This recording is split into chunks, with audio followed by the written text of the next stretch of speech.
1, 2, 3.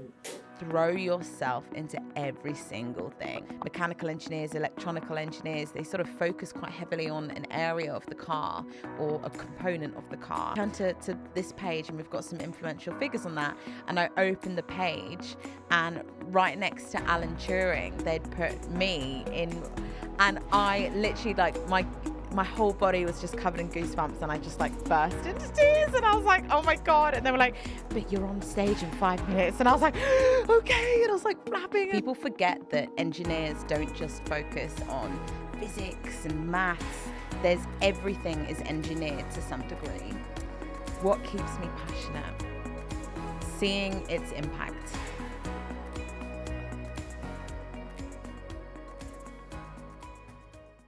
So let's kick it off like every podcast. What sparked your interest in engineering? What sparks my interest in engineering? I think it's the constant evolution of learning. The fact that engineering can adapt to everything, it's behind everything. People forget that engineers don't just focus on physics and maths. Everything is engineered to some degree. And I love the power of it. I love the fact that if you want to make a difference in the world right now, I really think you can do that by being an engineer. And the best engineers I know are the ones that constantly learn. They're never satisfied with the level of knowledge that they have. And I think that's so inspirational. And I would never want to leave a field where I can have that kind of opportunity. I love the learning element of it. And we get to break stuff and see why it's broken. I mean, how cool is that? Absolutely. And I mean, you're in an industry or in a sector, should I say, which is like almost just cool in itself. I mean, the automotive industry is so exciting. It's something which children love from a very, very young age and all the way up to, well, any age love cars ultimately. And I think a lot of my podcasts on the Engineer Career podcast are focused on heavy industry and maybe net zero, but something like automotive is so exciting to explore. And when you're at McLaren as well, and there's a lot going on there at the moment, getting in the Formula One world and what else. So yeah that's really exciting. So let's go for it back to school. What were your favourite subjects in school? Favorite subjects, hands down, was chemistry. I love maths though. The logical sort of thought process of fixing a mathematical problem. I think everyone sort of can kind of agree when they get to that right answer at the bottom and they double underline it, you're like, yeah.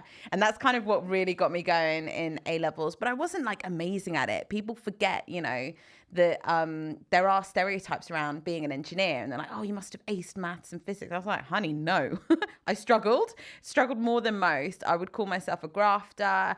I really sort of put my effort in and worked hard, but oh my gosh, it's so difficult. I completely get that. And everyone listening, I feel you, Hans. It'll be so worthwhile once you're through it, but it's difficult.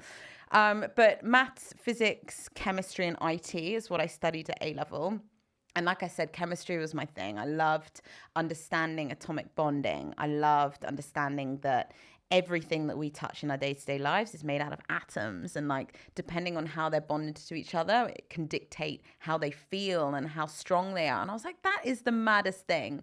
And so understanding that small concept and how we can make changes on that molecular level and minute changes that we can't even see can impact the way that we navigate our world or how we fix some of the world's biggest problems in the moment today.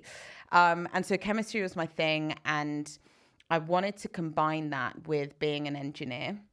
So I wanted to still have an understanding of molecular science and want to operate microscopes and do all that kind of sort of atomic stuff, but wanted to fix problems and contribute to industry. And that's kind of how I fell into the subject that I'm in, which is materials engineering. That's amazing. And was there anyone like in your family or friends who were engineers at the time, or that kind of opened up the world of engineering alongside your love for chemistry?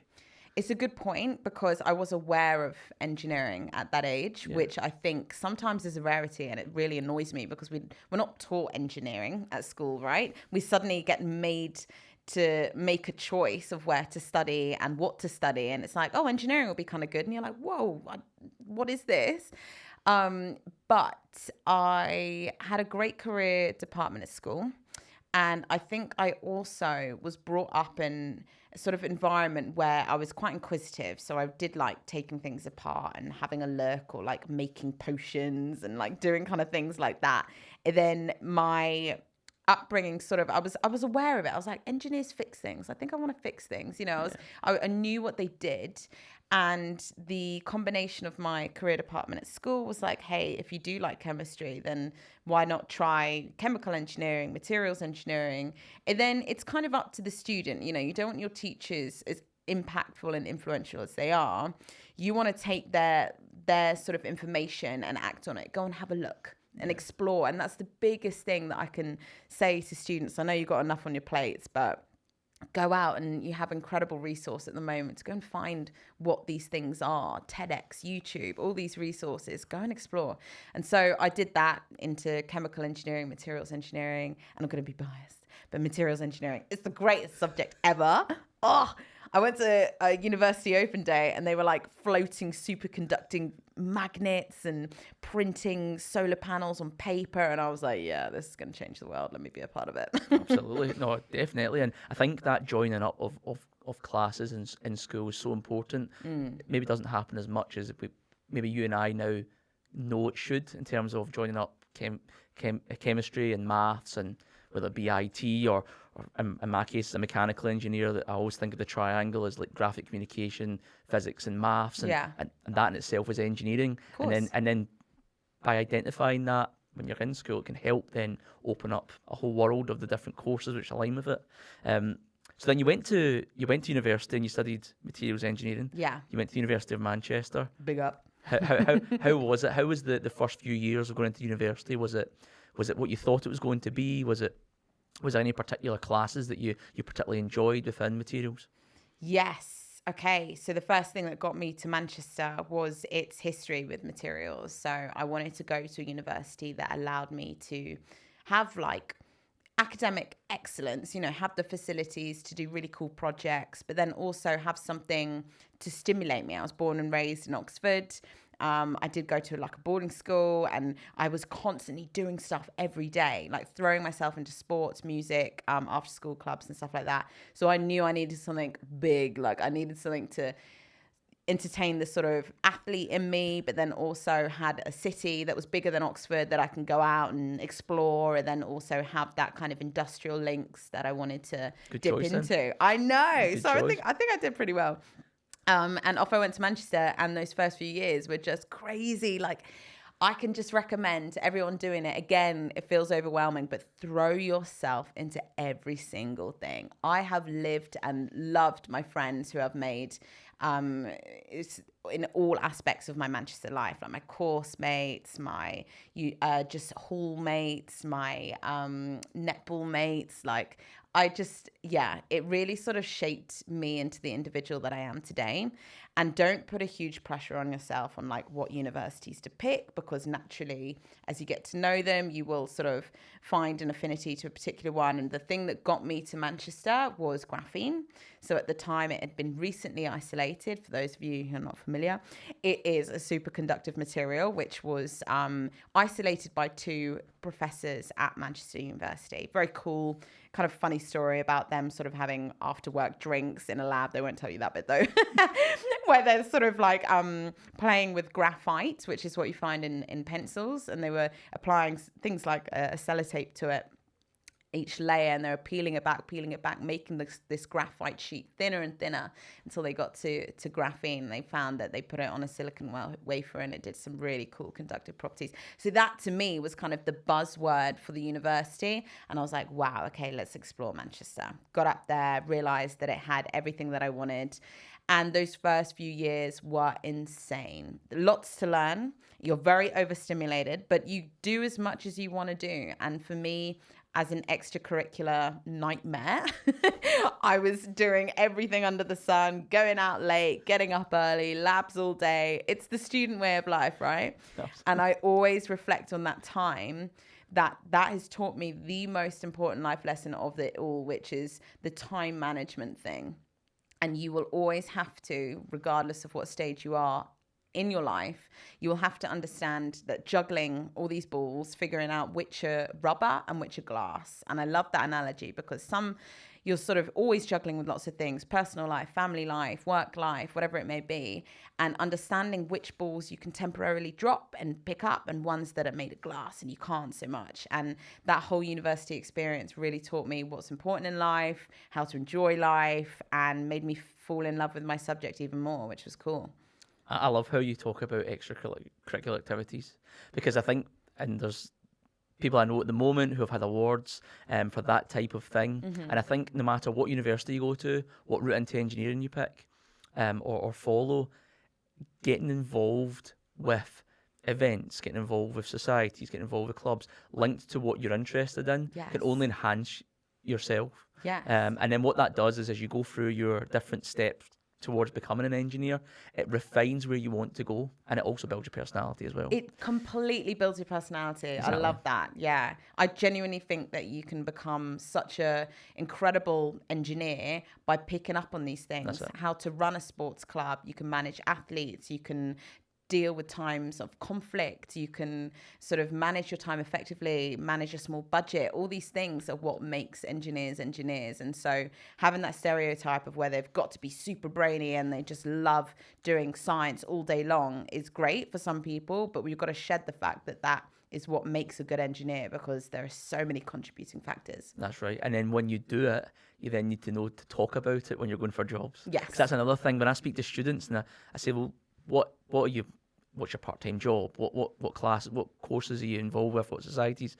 They'll tell you, and it's like, well, did I put that in my application? It's like, right. Absolutely. That's exactly what we want to put it because it's going to show your personality. It's going to show you who you are, and that's what companies want. So that's really, really exciting, and also really interesting that you mentioned it as well. So then going through university, people get internships and placements. Did you happen to have any? Did you get any industrial experience which helped kind of give you an appreciation for what industry was going to be?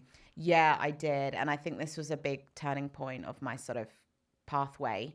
I did an industrial placement year, which is the ability to sort of take 12 months out of my degree and work at a company. And I definitely wanted to apply to that type of course because I wanted to know what it was like to be an engineer out there. And it's a great opportunity to, yes, extend your sort of student experience, but then also kind of find out a purpose for your master's thesis. I hate working on stuff that I can't really relate to or something that I don't really know why I'm doing it. And I think for me to memorize things and understand things, I have to sort of see, oh, that makes that, or like if I fix this, I'm contributing to that, which is going to make that go faster. Like I have to see that logical chain of events. So I did do an industrial placement year.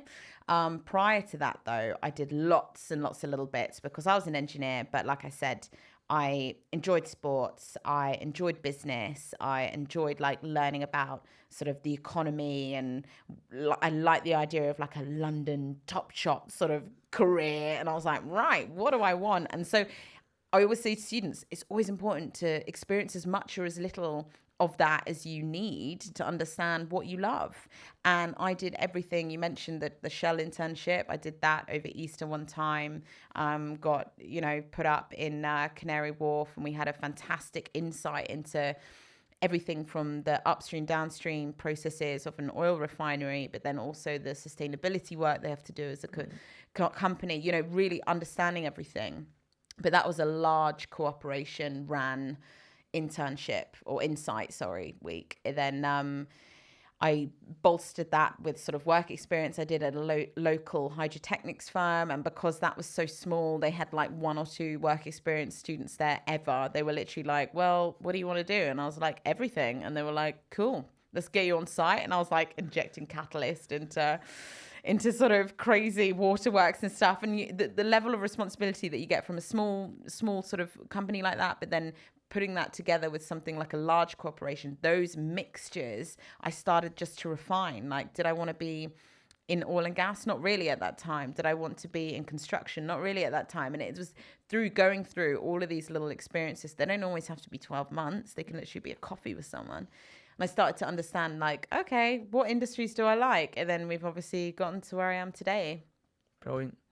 So then you come close to the end of university, and then you move to McLaren. Did you do some experience at McLaren, or did you just go straight there after graduating?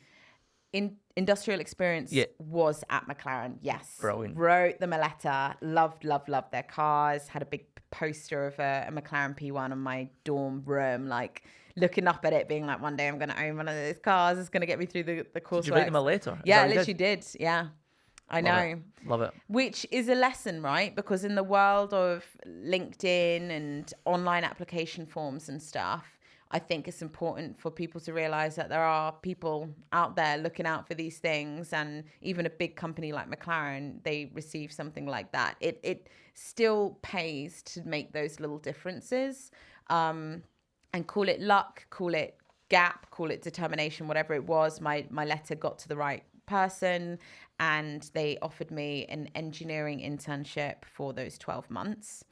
And they didn't have a materials department. And so I was like, yeah, okay, I know a lot about cars, and was able to demonstrate that. And during those 12 months, it's like a 12-month job interview, right? Absolutely. Yeah. And sort of wheedled my way in, found a couple of material related issues. And I was like, if I fix these in my dissertation, leverage, can I come back? You know, can you give me job security? And they were like, yeah, okay. And that's how it happened. So they offered me the position of materials engineer.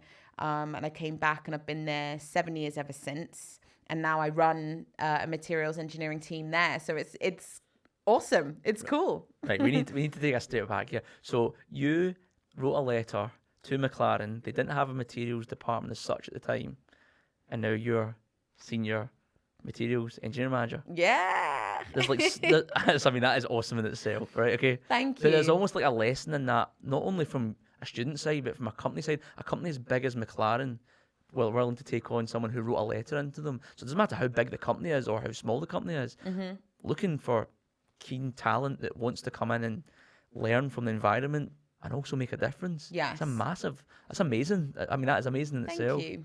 So you started McLaren then after doing your internship and your dissertation. Then how was it going in there as the dream job as such?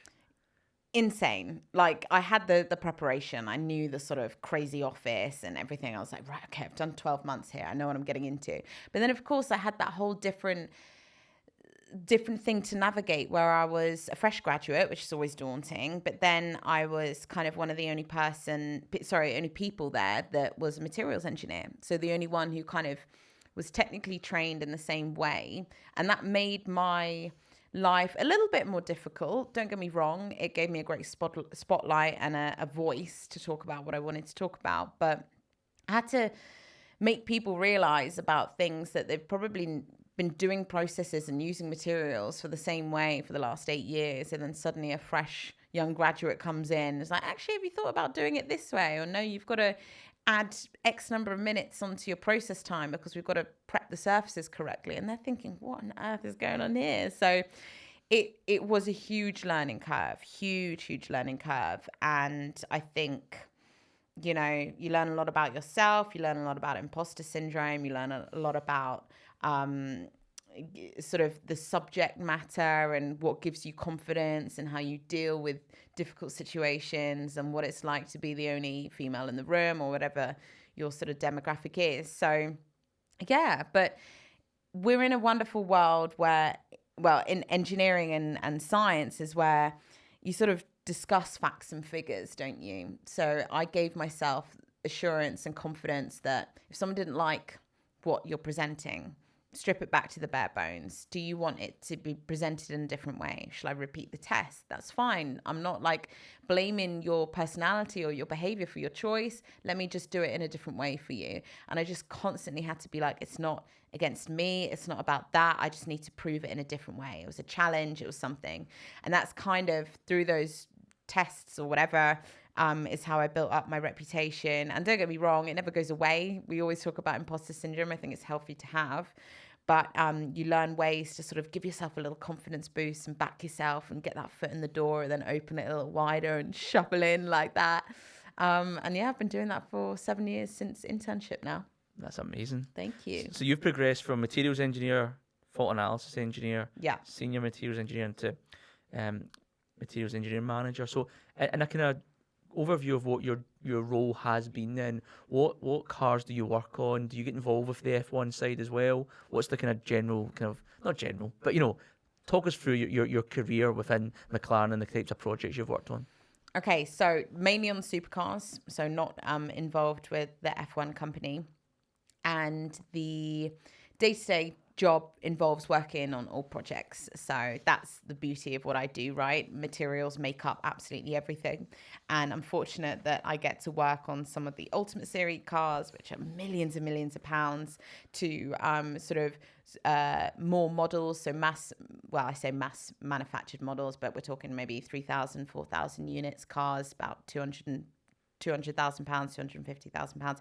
But that gives different challenges for me. You've got to make something a one-off, beautiful, exotic material and ship it across to different regions, or you've got to relatively medium mass manufacture a product that has to be repeatable and easy to process and kept in storage for this amount of time and stuff like that. So all different projects, which I find exciting. All different areas of the business. We talk about mechanical engineers, electronical engineers. They sort of focus quite heavily on an area of the car or a component of the car. I love what I do because I work with all the different engineers across the entire vehicle.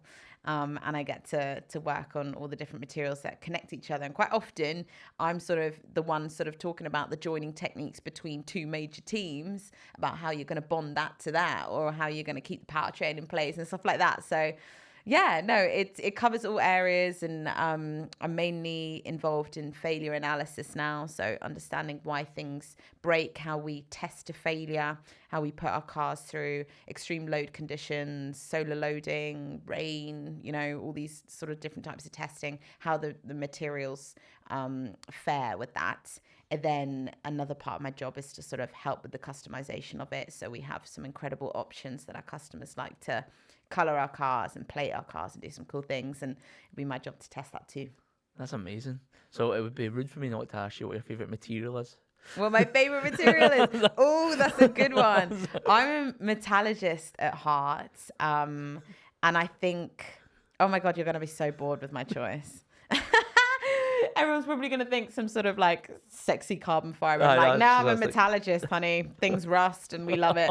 But no, I think aluminium. The sheer amount of things that we can make from aluminium, and how recyclable it is, and all the forms we can make it in, and the things that we can dope it with to give strength and lightweight. It's an incredible material, and a lot of our car is made from that because of that. And it keeps us safe, it keeps us entertained, it allows us to reach weight targets. It's pretty cool. Yeah. Not as flashy as you want, though. I can tell you're disappointed in that. No. I mean, I did materials engineering when I was doing my degree, and did you? Yeah. Oh, well, cool. I did a bit of it quite early on, but it's funny because and I've been hearing this more often. It's like trying to modernise in courses, and I think a lot of the materials engineering I was kind of involved in was more from the kind of the process side of materials. Okay. So the kind of the older processes. My kind of world's more like finite element analysis and those kind of studies. So I guess materials are critical within that world in terms of like the stress and strain of a component. Right. So that side of it, when you mentioned failure analysis, is exactly where my mind goes to. Yeah. So no, it's really interesting. Can I ask a question? Because I swear everyone's like, yeah.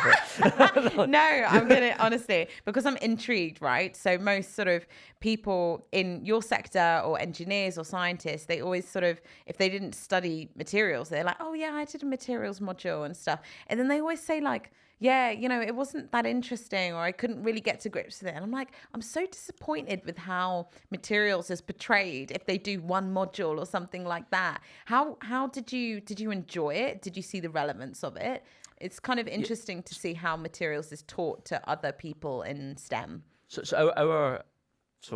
this is the terrifying bit that I left university 10 years ago. So there's a perspective of where my mind follows. So did I think. So our main part around materials was then going into failure modes, so like fracture mechanics. Mm-hmm. So that was the tie-in from within their, my degree was called computer aided mechanical engineering. Oh, right, so that's why the okay. FEA side comes in, and computational fluid dynamics as well. So so going back to it, so a lot was around design principles but then it only introduced parts of the materials around once you did your FEA, and then understanding what your kind of stress and strain and deflection was, and then seeing how that would then vary per material. Alternatively, there was also one of the modules we did kind of back in our honours year and in our master's year was how our manufacturing processes would then change, injection molding, etc. So depending on what polymer you would use, depending on what, so say there was a hair dryer you were trying to design, and then your injection molding with that. So that's where it came in for our material side of things. So so useful. Yeah, I would say, glad you did it. Yeah. Well, I mean, I'm obviously kind of more a project manager now within the energy industry, but when I think back to absolutely useful for the mechanics of then coming into like the kind of roles I had. So I was like, I used to work for a department called component testing, which was very much failing components that have been taking components to failure, whether it be subsea cables or again different types of centralizers, which again are polymer based, which sit inside pipes for oil and gas. So yeah, materials have been in my career as well, but I would say that maybe just not to the probably knowledgeable level that you've got. So. Don't know about that, but yeah, it stretches everywhere. That's the beauty of the subject, and that's why I love it. So yeah, definitely, very interesting. Okay, yeah, no, definitely. So can you share a memorable moment in your career so far? And I said to you beforehand, like I want to also talk about your ability to communicate engineering, because it's like a huge inspiration to me in the way you do it. So maybe a memorable achievement outside of the workplace so far. Yeah. Oh gosh, outside of work, of course. God. What should it be? I've been very fortunate to find a little gap, I guess, which has allowed me to explore some incredible opportunities and meet some people and stuff like that. But you know, it's a toss up between getting a Blue Peter badge, which you're nodding, you're like, yeah, I knew you would say that. Well, that's awesome. How iconic is that? I grew up watching that, and when they handed it to me, I was like, oh my God.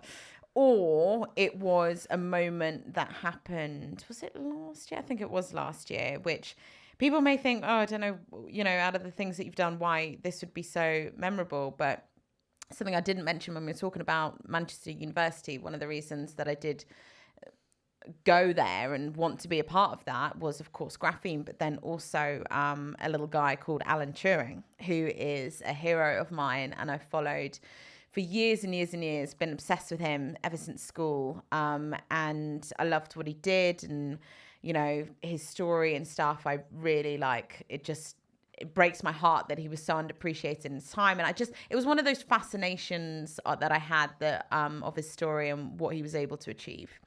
And last year, I went back to Manchester to do the graduation talk. So at one of the graduation ceremonies, completely honoured.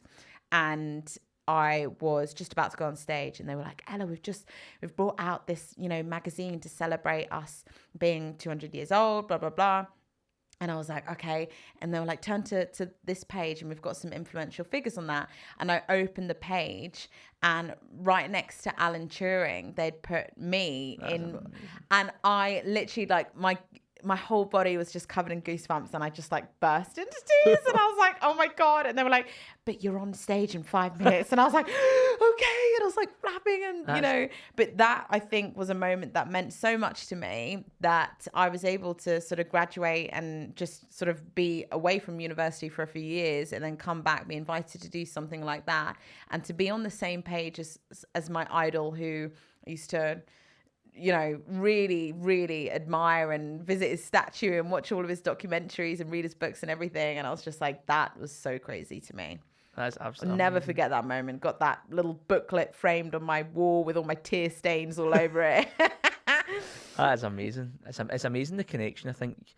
Because I feel it with the university I was at, the connection you have to your university. You do, don't you? And I'm sure it's the same for college, and certainly for schools as well, because I guess you get to a stage where you recognise the kind of the doors it opens for you in a way. I mean, you can put all the hard work in, but there's people there who support you and kind of lead you down kind of options that you probably couldn't have done without them. And I know. I always say people are the foundation of my career, and I'm sure you're not far away yourself. I feel the same. I feel that age which you're exploring to be a young adult and figuring out what path you want to do and what you like and what you dislike, that place where you discover that and the connections you make is always going to be special. And I really encourage so many people to go back to their colleges, their schools, their universities. It completes that sort of life cycle. You know, you have this, I can't even describe it, but when you go back, you reflect on who you were when you were there.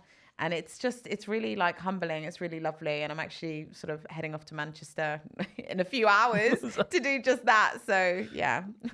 So I usually ask about mentors and role models in people's career. Is there any other influential figures who have kind of helped guide you, or you've kind of tried to follow their path that have helped you kind of along your career so far? Oh, loads. There are loads of people. Alan Turing, of course, being one of them, Hedy Lamarr. Like, there are sort of people out there, and it doesn't just have to be people in your sector, right? So Hedy Lamarr I mentioned because she was sort of an inventor, a physicist, but also a Hollywood actress. And I really resonated with her because I was like, when I was getting into engineering and science, I'm a girl's girl, and people typically were like, oh, well, it's not really the industry for you. And I was like, what? Can't understand that. You know, why do I have to sort of give up on me being me and enjoying all the things, like cliche things, whatever they may be, like heels, makeup, whatever, and then get into that industry. And Hedy was like such a cool figure to go and do that, but then do this sort of, you know, a minor invention like Wi-Fi and Bluetooth on the side. I was just like, that's so badass. Like, I want to be a STEM baddie like that. But then also, of course, I have so many people like Beyonce has literally created the person who I am today. And that's fine, okay? You can be an engineer and a scientist and have role models like that, because that's what's important. It's what makes you that individual. It's not something that you should aspire to be to fit into that sector. That's right. That's right. The reason I asked that question is because I always like to people, and in particular students, because like this is what this podcast is about, is to help engineering students see career options. So I like to hope when a student listens to this, they think and kind of reflect, like who's inspiring me, who's my role models, whether it's a parent or whether it's someone who's not that they're not untouchable, but Beyonce being someone that you might not ever meet. But because when you start to explore these other people, they can give you your own inspirations and kind of can open up doors and an awareness that you might not have thought of. Yeah. So yeah, thanks a lot for sharing that. I really appreciate it. So everyone faces challenges in their career. Have you had any like setbacks or challenges so far that you reflect on and think that was a challenge at the time, but I overcame that by doing X, Y, and Z? Yeah, gosh, so many. I can't pinpoint, I guess, one specific one, but I think overall the biggest sort of lesson that I had to understand is when you go from school and university, less so university actually, you sort of start to gain an understanding of what testing and engineering activities you get up to there. But leaving school, you're so conditioned to do everything right first time. You're conditioned to get full marks on the test. If you haven't done that, you don't understand the subject, you're not going to get the right university. And there's a huge amount of pressure on figuring out how to learn stuff, regurgitate it, and make sure you get it right for the first time you do it. And I know that's the way the system's set up, and it's damaging, I think, to students as well, because I was so conscious of wanting to do well and putting a huge amount of pressure of myself, being perfectionist, or trying to be anyway. And then you go to the likes of university and they're like, yeah, okay, you know, you've got your own topic to create and do and test and stuff. And you're suddenly let loose and you're like, right, okay. Then I'm talking specifically from a science sort of engineering background, but then you go in the lab and you try and make an experiment and it doesn't go quite right. And you're like, oh my God, and then you beat yourself up about it. And the biggest lesson that is giving me a challenge when entering industry is my relationship with failure, and that inner ability or want to be a perfectionist really can be quite sort of stifling with your progress. And the biggest lesson when I went into industry, and obviously specifically McLaren, is when you first get your test that you've got to present back to a boardroom full of executives or directors or whatever, and you stand there and you're like, oh my god, this test has not gone the way I want, and I was up all night thinking I've got to present this, and you know, you really beat yourself up because that's what you are conditioned to think with our curriculum. And then the meeting happens, and I was like, well, this failed, you know, we got this result, and the whole room was like, okay, cool, yeah, that's fantastic work, we've learned so much, so let's repeat the test, do it this way, report this out, tell these departments. And I was like, oh my god, of course the biggest learnings are going to be from failure. And I think, you know, the minute you can sort of encourage that relationship or increase people's sort of desire to want to push things and do things in a different way, the creativity to allow people to fail and pick themselves back up and do it that way, I think is so healthy. And I wish I knew that when I was a student, when I was younger, because my God, I would sleep better for start. I can resonate exactly with that. It's a really, really good example, I think. And it's almost like you just begin to adapt to it when you go into industry, isn't it? Yeah. Even with like the dissertation, for example, like how do you mark a dissertation? It's almost like it's not about the, I don't know, 10 questions right or wrong. It's about the level of depth of kind of investigation into it. Exactly. And that actual concept itself almost is the first step of going into that. It's not necessarily a right or wrong answer, but I don't think you realise that. I didn't until you actually go to industry and you get that moment where it's either up all night or you're in the office dead late or for weeks, and then it's like you panic about going into a meeting, and then suddenly it's never as bad as what you think it's going to be. Exactly. And it's a learning opportunity. I know. So that's amazing. Never be afraid of failure. You know, it's how you pick yourself back up. Absolutely. It's how you apply yourself. It's so important. People who don't fail don't learn. So You've got it. So what advice would you give to someone that's thinking about picking a career in engineering? Well, aside from that little nugget of information, don't be afraid of failure for sure. I would say, oh God, you're going to just blame me of how cheesy this is, but you've really got to find what you love. And if it is engineering that you want to do, engineering goes into every single thing you can think of: sports, music, any discipline that you may enjoy on the sideline, all those extracurricular activities we're talking about, supercars, you know, rocket ships, oil refineries, marine biology, like everything has an engineering science behind it. And I would just really encourage like to figure out what makes you tick with that. Don't put a huge pressure on yourself to sort of find the perfect career, but what is right for you in the moment right then, and things will come about from that. Don't do something because you think it's the right thing to do it because you at that time were so interested in it.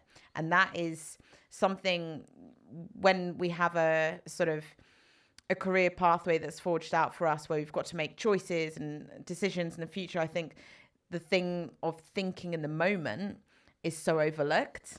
And that's something that I really find myself doing now. And I'm like, no, I enjoy going to schools and colleges at this moment, like to talk about science. This is what I love to do. And I'm not going to sacrifice on that. I love my day job. But the minute if something like that, I started to stop getting joy from it, then change. Like it's that momentarily feeling in the moment that I love. And I really hope people can sort of start to embrace that when they're picking what they want to do. Yeah, it gets you up in the morning, doesn't it? It really does. And it sounds cheesy, but you're going to have to do it. Like that's, you need something to get you out of bed every single day. What's it going to be? And we're fortunate to be born in a generation where there are so many things that we can do in this world. And if you want to make a difference, you want to leave an impact, like there are ways that you can do that at the source of your fingertips. Like it's so cool. Absolutely. So looking ahead then, what are some of your professional goals? What have you not achieved? Oh my God. You're going to hold me to this as well. You're going to message me in like 3 years being like, by the way, Ella, you haven't done this. Goodness me. Well, I love what I do. I would say that I would always remain technical and just be an engineer. And I have been saying that for years. And now I'm a manager now. Like, what the hell? But I'm getting such joy out of getting people's ability to reach their potential and like letting them solve problems and realizing that to create an environment where they can do well is actually so empowering for me. I'm loving that. So weird. Can't believe I'd say that. But at the moment, I'm so happy, you know.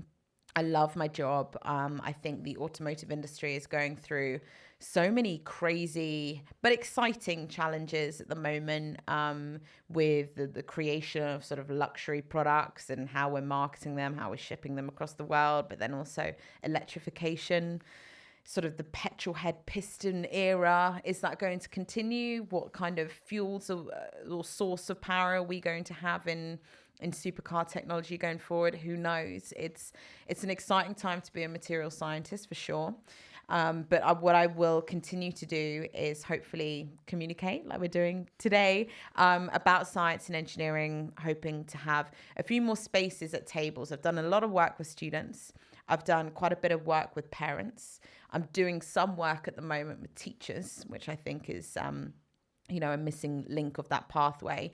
But then also being invited to some of these big boy tables, advisory boards, and sitting on companies and sitting on education boards and stuff like that. I feel like, I've got a purpose now, and I'm sitting there and I'm like, well, okay, the future is TikTok, guys. And all these people are looking at me like, are you sure? Is it not a career fair at a village hall? And I'm like, no, it's social media. And all these people, and I'm like, oh, wow, there is a space. There's something that we can do to really bring UK manufacturing, science and engineering to the 21st century, like other countries are doing, but we are so far behind. So I have a duty to do that. Let's see how long I can sort of sit at those big boy tables before I get told to get back off again. But the reason you're there is because you can share that though, and that's the most important thing. And I guess like anything, there's always an opportunity when we're not doing it in the UK. And I guess it leads me on to the last question, which ties in my kind of comments about you, if you can bear with me and don't cringe too much. But I think now more than ever, like the ability for people to inspire engineers is so important.